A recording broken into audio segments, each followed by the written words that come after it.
first thing that I will say is that religious trauma has nothing to do with God. And I think that that is a very, very important piece. And I know there's a lot of people, Angel, that could benefit from hearing you talk about identifying religious trauma syndrome in your life, what it is, and how to begin to grapple with it and make and apply some of the breakthroughs to make your life more free and beautiful. Yeah.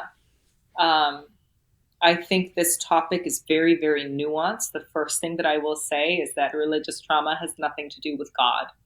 And I think that that is a very, very important piece. Um, but religious trauma generally has to do with how we were taught to view God and the role that God plays in our life.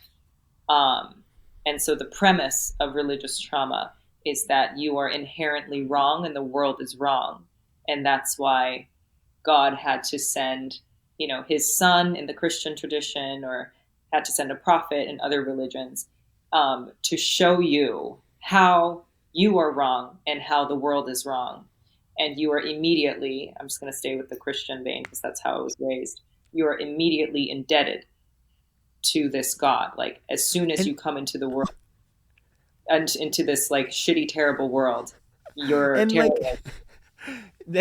that is such a like that's such a it's there. It's like it's right in the open. It's like rule number 1, you It's are the first. unworthy and damned to hell. If the premise of this entire movement, organization, family, whatever, is that you are wrong, worthy and unlovable and damned to hell, and it's not true, man. And also, there is a very gigantic flaw in the idea that God made you in his image, and guess what? You're a piece of shit. If God is putting people here in his image, then you come complete. And your the thing that you want to do is create a personal relationship with God.